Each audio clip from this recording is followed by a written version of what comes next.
Hola a todo el mundo, ¿qué tal? Bueno, hoy vamos a hablar de la neurosis. Sale de acá lo que digo y empecemos ubicando alguna idea en torno al término cuándo surge, ¿sí? Surge, escuchen bien, hace un montonazo, en 1769 y surge como un término que refiere a estados de enfermedad nerviosa que no evidencian un sustrato orgánico, es decir, traduzcamos un piquitín a términos más familiares, que mucho no hay que traducir, creo yo igual, pero son enfermedades que tienen que ver con lo psíquico, con lo mental, con el estado de ánimo, si quieren nombrarlo de alguna manera, pero que no tienen ninguna base orgánica, es decir, uno estudia a la persona y está todo bien.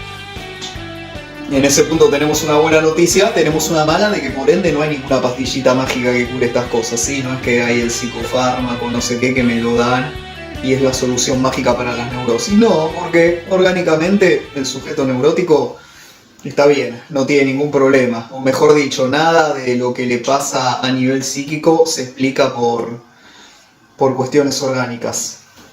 Voy a decir algunas cositas bastante breves, casi a la manera de enunciados, sin desplegarlos, sobre el síntoma de las neurosis. Digo que lo voy a decir brevemente porque luego en un par de clases tendremos un texto que nos hable más a fondo de esto. Pero digamos lo siguiente, algunas cosas ustedes ya las saben, otras son medio nuevas. Y esto que digo del síntoma correría para los tres subtipos de neurosis, que ya los mencioné en otra clase, pero los iré desplegando un poco más a continuación, que son la histeria, la fobia, las neurosis obsesivas. Pero antes vamos al síntoma. Primera característica del síntoma en las neurosis surge a partir de un conflicto psíquico, es decir, es un intento por resolver, por responder a ese conflicto psíquico. Algo de esto hemos visto ya con los textos de Freud de las neurosis y la psicosis. Lo segundo que podemos decir es que es una formación de compromiso. ¿Por qué se la llama formación de compromiso? Porque de alguna forma van a estar en juego en el síntoma dos instancias contrapuestas. Por un lado, un deseo inconsciente, por el otro, una suerte de prohibición o castigo que uno recibiría por querer realizar ese deseo inconsciente. Es decir, como que están las dos instancias que pugnan en ese conflicto, ¿sí? Porque el conflicto psíquico va a tener que ver con esto, con un deseo que está allí pretendiendo realizarse y algo que le pone una objeción a ese deseo. Volvamos al síntoma. Tercera y última característica que voy a mencionar acá, o mejor voy a mencionar cuatro en realidad. La tercera es que el síntoma de alguna forma nos remite a otra escena, dice Freud, dice Lacan también. ¿Qué significa esto? Que en la neurosis vamos a suponer que si la persona trae un síntoma, nosotros preguntándole seguro va a poder asociar ese síntoma con otras cosas que le han sucedido a lo largo de su vida. Ya sea que diga, me parece que una de las primeras veces que me pasó fue tal vez, yo siento que esto me pasó desde siempre, no, ahora que hago memoria, en la primaria esto no me pasaba, me empezó a pasar recién cuando entré a la escuela secundaria, bueno, en fin. O va a decir, me parece que esto que me pasa tiene que ver con no sé qué que me dijo fulano. En fin, la expresión otra escena hace referencia a eso, a que este síntoma rápidamente se puede conectar con otras vivencias, con otras ideas, con otras representaciones mentales, si quieren decirlo así. La cuarta y ahora sí última característica del síntoma tiene que ver con que está en juego en el síntoma una satisfacción pulsional. Es decir, hay alguna pulsión que se satisface a través de este síntoma o en este síntoma, mejor dicho. Por eso es que es tan difícil en parte librarse de los síntomas, porque hay una satisfacción en juego. Que ojo, que yo digo miren que estoy diciendo una satisfacción pulsional. Es decir, que una pulsión se satisfaga no significa que la persona, que el sujeto, que el yo, que ese yo lo viva como algo placentero, ¿sí? La persona no va a ver seguro el síntoma que tiene como algo placentero, al contrario, lo va a desconocer total y absolutamente esta satisfacción pulsional que está ahí en juego en el síntoma y va a decir, bueno, vengo al psicólogo para que me cure de esto, usted que estudió psicología, haga que no me pase más tal cosa.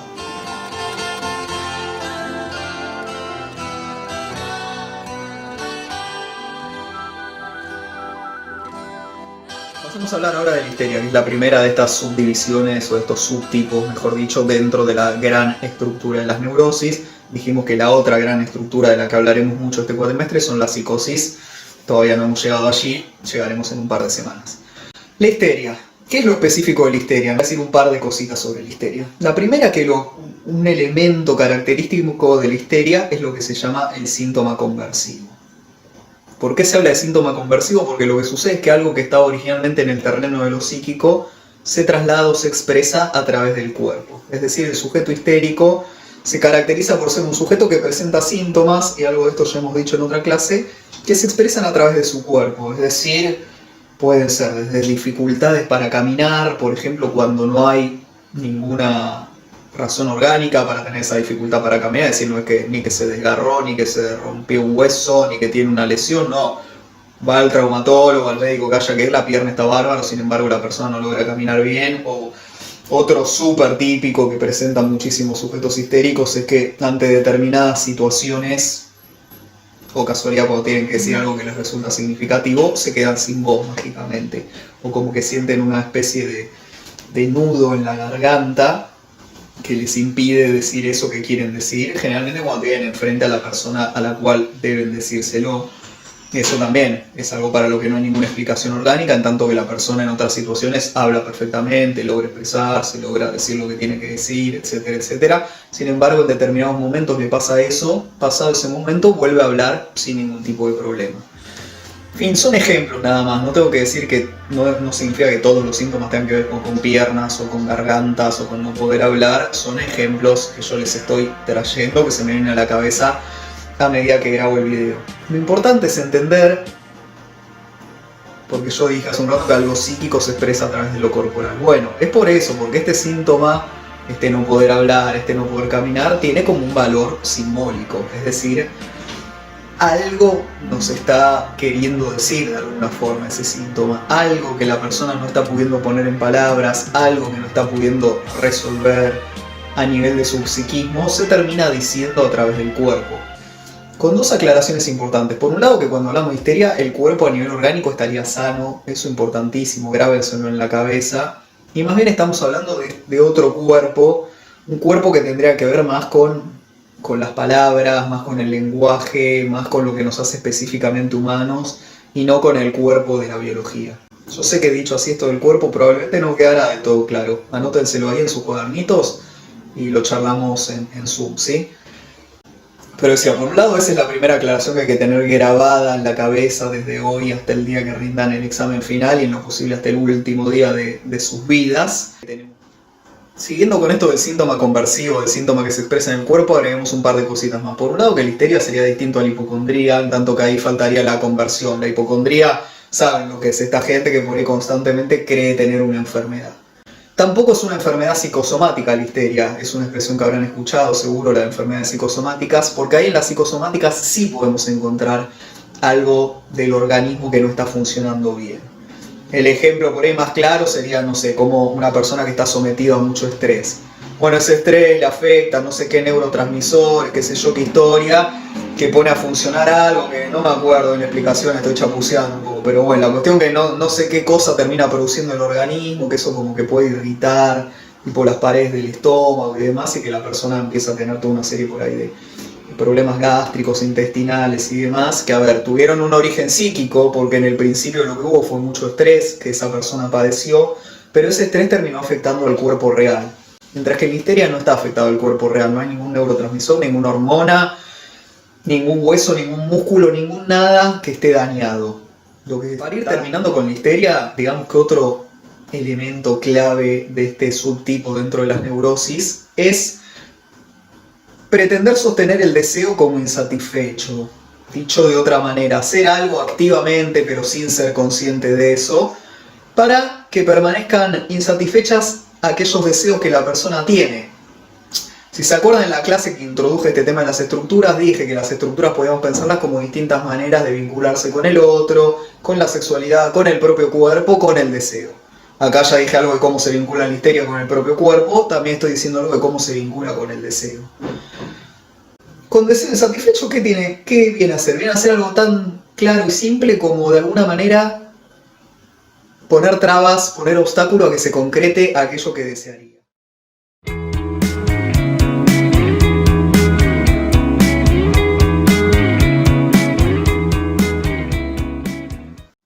La fobia. Bien, podemos decir que la fobia sería en algún punto, en última instancia, toda una serie de medidas para contrarrestar la angustia endopsíquica. Es medio rara esa expresión, pero bueno, la angustia psíquica, la angustia que estaría dentro del psiquismo. Y lo que ocurre es que un objeto o una situación determinada sirve para velar u ocultar la verdadera fuente de la angustia inconsciente. Es decir, acá hay un punto fundamental que va a ser clave para nosotros cada vez que hablemos de fobia. Algo de esto también ya hemos dicho, como es muy importante, viene bien repetirlo. Vamos a pensar que lo que de verdad le causa miedo a la persona no es el objeto o a lo que le tiene fobia. Pongamos que le tiene fobia a los gatos.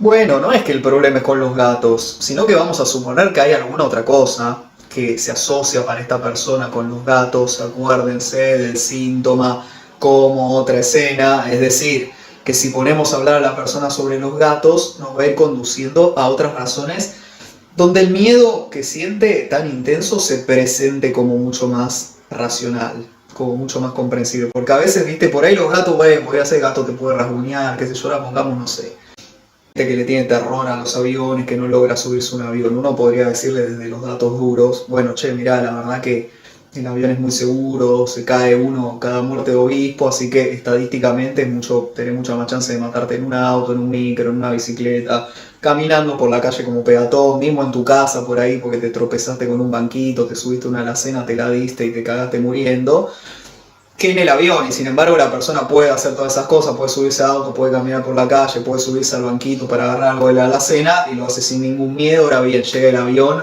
terror absoluto, no se puede subir.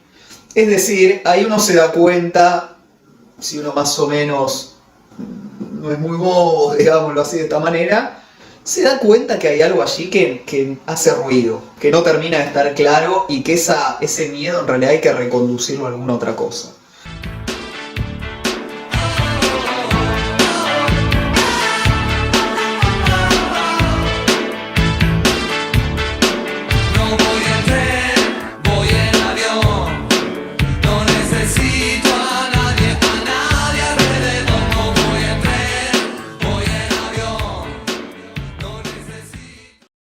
Bueno, más allá de ese último chiste un poco desubicado capaz, digamos que nosotros no vamos a estar en esta lógica. Nosotros vamos a suponer que el avión está representando otra cosa. El avión o el gato, la cucaracha, el ascensor, los lugares abiertos, los lugares cerrados, lo que fuera, a lo que la persona le tenga fobia, está representando alguna otra cosa. Y vamos a suponer que esta fobia, que este miedo tan intenso que siente ante el objeto, la situación que fuera, es ya un intento de curación, es ya un intento de tratamiento, es ya una defensa contra la angustia. ¿Por qué? Porque nosotros pensaríamos que lo que está primero es una angustia muy intensa que no se sabe muy bien a qué remite. Que uno a todas les habrá pasado alguna vez de angustiarse mucho por ahí sin saber muy bien por qué, estaban lo más tranquilas en su casa o en la calle o charlando con alguien, de golpe pasó algo, angustia bárbara, momento horrible, sentirse pésimo, llanto, etcétera, etcétera. Y encima eso de decir, che, no sé qué me pasó, ¿viste? Estaba más o menos bien o relativamente bien, de golpe me sentí así. Bueno, eso es la angustia, eso es la angustia traumática, la llama Freud. Lo que suponemos entonces es que el sujeto fóbico se ha visto expuesto a eso más de una vez y que esta fobia que desarrolla es ya un intento de defenderse contra eso. ¿Por qué?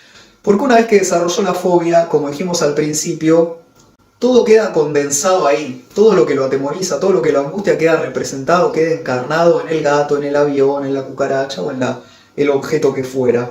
Entonces, de alguna manera, si bien la persona vive muy mal, a la vez vive bien en algún punto, en el sentido que sabe, bueno, mientras yo no me acerque a ese objeto que me genera temor, puedo estar más o menos tranquilo, no me va a pasar nada muy grave. Entonces se ve que la persona, como digo, vive mal, no puede hacer un montón de cosas, tiene que tomar un montón de recaudos, pero a su vez va a estar un poco, o no va a estar expuesta a que le agarre esta angustia, así que lo tome desprevenido y que sea una angustia fatal, que lo deje hecho pelota, pobre tipo, pobre mina, sino que todo su problema en la vida pasa por este objeto fóbico. Y mientras no se acerque a eso, bueno, la cosa, mientras eso no se le presente, mientras no lo expongan ese objeto, la cosa va a caminar más o menos bien. Aclaremos que para que sea una fobia con todas las letras es importante que se trate de un objeto que forme parte de la cotidianeidad de la persona, ¿sí? Digamos, donde efectivamente la persona puede encontrarse con ese objeto. A ver, si yo vivo, no, yo vivo en plena capital federal, ¿viste? Digo, le tengo fobia a los osos polares. Bueno, eso no nos interesaría como fobia, no lo contaríamos como fobia en este sentido, porque digamos, nada de todo esto que yo fui diciendo pasaría en tanto que viviendo en plena capital federal, en Buenos Aires, ¿cuándo me voy a cruzar un oso polar? Digamos, no tendría que tomar absolutamente ningún recaudo, más que no poner National Geographic o alguno de esos programas con documentales de animales, pero fuera de eso, digamos, ¿dónde me voy a cruzar el oso polar? Ahora, si viviendo en Buenos Aires, yo que le tengo fobia a los cucarachas o que le tengo fobia, no sé, a los colectivos, bueno, ahí sí, voy a tener que tomar montones de recaudos y se me va a volver muy complicada mi vida cotidiana para no cruzarme con cucarachas o no cruzarme con colectivos. Lo último que digo sobre la fobia. Antes con histeria hablamos del deseo como insatisfecho, acá vamos a hablar del deseo como prevenido. Es una medio rara la expresión esta, pero digamos, vamos a suponer que en este objeto que genera, que encarna la fobia, digamos, sea el avión, sea el gato, sea la cucaracha, lo que fuera, de alguna manera hay algún deseo de la persona en juego en relación o a ese objeto o a lo que representa para esa persona a nivel inconsciente ese objeto. Vieron que generalmente uno cuando le da demasiada importancia a algo, ya sea importancia para bien o importancia como para mal, como sería en este caso, bueno, algún interés hay, vieron, bueno, acá hay que pensar lo mismo, que si tanto miedo da el avión o si tanto miedo dan los gatos, bueno, es porque habrá algún deseo en juego en relación a este objeto. Por eso es que decimos como prevenido el deseo, porque es como que la manera que encuentra la persona de no ceder ante ese deseo es montando todo esto, es sintiendo ese terror absoluto y diciendo póngamelo bien lejos a los gatos, che, porque no vaya a ser que me los acerquen y me tiente un poco con los gatos. Otra tormenta en mi cabeza hace que no pueda parar de pensar. Otra vez otro boca arriba. Tenemos ahora la neurosis obsesiva, es el último de los tres modalidades que encontramos dentro de las neurosis. La característica esencial que podemos ubicar en este punteo breve que hacemos de las neurosis obsesivas es que los síntomas se van a dar fundamentalmente a nivel del pensamiento y o eventualmente a nivel de algunas conductas del tipo rituales y ese orden de cosas. Es decir, si tuviéramos que hacer como una suerte de listado de síntomas típicos, por un lado vamos a encontrar pensamientos obsesivos, es decir, pensamientos que se le imponen constantemente a la persona en su cabeza, en los cuales no logra parar de pensar y que esto le aparece contra su voluntad, por supuesto. No es que el tipo se sienta, viste, en su sillón de meditar y dice, hoy voy a pensar sobre no sé qué. No, el tipo está ahí queriendo hacer su vida, de golpe sácate. Se le viene un pensamiento a la cabeza y ya está. No logra pensar en otra cosa más que en esa idea. Por más esfuerzo que haga por pensar en otra cosa, por sacarse esa idea de la cabeza, no hay caso. La idea sigue allí. Otro síntoma característico va a ser también lo que llamamos compulsiones, es decir, que al tipo, bueno, digo al tipo porque es más frecuente en hombres, pero obvio podría pasarle a mujeres también, a la persona, al sujeto se le impone en la cabeza una suerte de impulso irracional de llevar a cabo una determinada acción. Irracional, ¿por qué? Porque es una acción que viene a cuento de nada, o que no se sabe muy bien de dónde apareció, que sería algo peligroso o malo, etcétera. Generalmente no se termina llevando a cabo esta idea, pero lo que sucede es que la persona se asusta bastante, generalmente, o se preocupa cuando se le vienen esas ideas de llevar a cabo una determinada acción. Como si yo estuviera grabando este video, para que se entienda, tengo acá el mate cebado, estoy a punto de tomarlo y de golpe se me pusiera en la cabeza la idea de, bueno, tenés que volcarte el mate en todo el cuerpo. Bueno, se entiende que muy tranquilo no me voy a quedar, ¿viste? Porque digo, che, qué bicho me picó, ¿cómo me voy a volcar el mate así? Me voy a ensuciar todo, me voy a quemar, va a ser un enchastre, estoy re loco, mira las cosas que se me ocurren. Bueno, eso es lo que padece la persona con... me lo tomé para no volcármelo encima por la duda. Eso es lo que padece la persona con... o esto es a lo que llamamos compulsiones. El tercer ítem, el tercer síntoma típico, manifestación típica, podemos nombrarlo como manifestaciones conductuales, que tienen que ver un poco con estos rituales y obsesiones, que en algún punto son no tanto un síntoma de estas manifestaciones conductuales, sino más bien una suerte de defensa contra estos pensamientos obsesivos y contra estas compulsiones. Es decir, estas ideas y estas compulsiones que lo asustan a la persona, bueno, toma toda una serie de medidas para tratar de librarse de esas ideas. Es como si dijera, bueno, cada vez que se me viene tal pensamiento en la cabeza, voy a saltar 5 veces en el lugar para tratar de que esa idea loca se me vaya de la cabeza. Entonces tiene el problema que no solo se le viene una idea loca a la cabeza en la cual no puede evitar pensar, sino que encima le suma que tiene que saltar 5 veces en el piso para tratar de que esa idea se le vaya. Por supuesto, generalmente esto no trae ningún resultado, el saltar en el piso no redunda en que la idea se le vaya. A su vez el pobre tipo se siente más chiflado y más boludo todavía, porque dice, no solo pienso pavadas todo el día, sino que encima tengo que estar saltando en el piso. Entonces empieza a defender de este saltar en el piso y dice, no, cada vez que me vengan ganas de saltar en el piso me voy a agarrar bien fuerte los pies para no saltar. Y así, bueno, entra en una dinámica muy loca, donde la vida cotidiana cada vez se le vuelve más difícil. Más allá de que yo lo cuento acá con un toque de humor, ¿viste? Paviando un poco, para quien lo padece de lindo no tiene nada, digamos. Si la persona se empieza, en casos más o menos graves, donde esto ha avanzado mucho, la persona por ahí se empieza a quejar de que ya, digamos, le es muy difícil hacer cualquier cosa. Cosa que tenga que ver con su... Agreguemos que otro rasgo característico de estas neurosis obsesivas es la ambivalencia. Ambivalencia es un término que toma Freud, otro autor, para referirse a estas situaciones donde donde la misma persona o la misma situación nos genera como un amor-odio muy intenso, como los dos extremos. Bueno, generalmente el sujeto obsesivo suele ser alguien que está muy atravesado por esto, donde por ahí ama a su pareja pero a la vez la odia o le tiene bronca por no sé qué cosa, o lo mismo en relación a sus padres o a sus hijos, ¿por qué no? O al familiar que fuera. De alguna manera algo de toda esta ambivalencia se le juega en toda esta serie de conductas que fuimos mencionando. Y digamos que acá ya hemos hablado del deseo en la histeria, hemos hablado del deseo en la fobia, hablemos del deseo en la neurosis obsesiva. Digamos que la posición frente al deseo es el deseo como imposible. ¿Qué sería como imposible? Donde el sujeto permanentemente, de manera parecida al sujeto histérico tal vez, hace cosas para que aquello que desea se presente como imposible de satisfacer. Decíamos que el sujeto histérico lo que pone es como una serie de obstáculos para que ese deseo quede insatisfecho. Bueno, ¿a qué es parecido? El sujeto como que de alguna manera arma las cosas en su cabeza de forma tal que se presente como imposible de cumplir aquello que desearía hacer, aquello que iría en la línea de su deseo. Porque pongamos que no sé, que al tipo le gusta una chica y dice, bueno, viste, voy a hablar, le voy a ver si la invito a salir, a ver si quiere tomar algo conmigo, ¿no? Qué sé yo. Y ahí, a priori, ese deseo no tendría nada de imposible, digamos. Sería cuestión de jugárselo un poco, de escribirle a la chica en cuestión, de decirle, fulana, che, ¿qué te parece? Tal día vamos a tomar algo, y que la chica en cuestión dirá sí o no. Si dice sí, ese deseo se concretaría, digamos. Si dice que no, bueno, la persona volvería a intentar o buscar a otra, yo qué sé, lo que fuera. Ahora bien, el sujeto neurótico, obsesivo, presentará las cosas de tal manera donde se vuelve imposible dar ese paso de invitarla, pues rápidamente maquinará, che, un día escuché que ella dijo que le gustan los tipos altos, y yo soy medio bajito, así que no me va a dar bola. Además dijo que los tipos que usan suéter blanco, no, justo a ellos les gustan los que usan suéter negro. Bueno, en fin, monta toda una serie de fantasías donde la cuestión es no le voy a decir nada porque es imposible que conmigo salga, porque no doy en el estereotipo que a ella le gustaría. Todo sanata, el tipo no tiene ni puta idea, viste, qué le gusta, qué no le gusta a la mina, pero se arma toda esa cuestión, entonces dice, es imposible, no me va a dar bola, mejor no le digo nada y a otra cosa y me quedo en mi casa quejándome y lamentándome. Así más o menos funciona el deseo para el sujeto neurótico obsesivo. Ella vive en el palacio de la risa y el dolor, y me hace señas porque yo la estoy mirando y no tengo a dónde ir.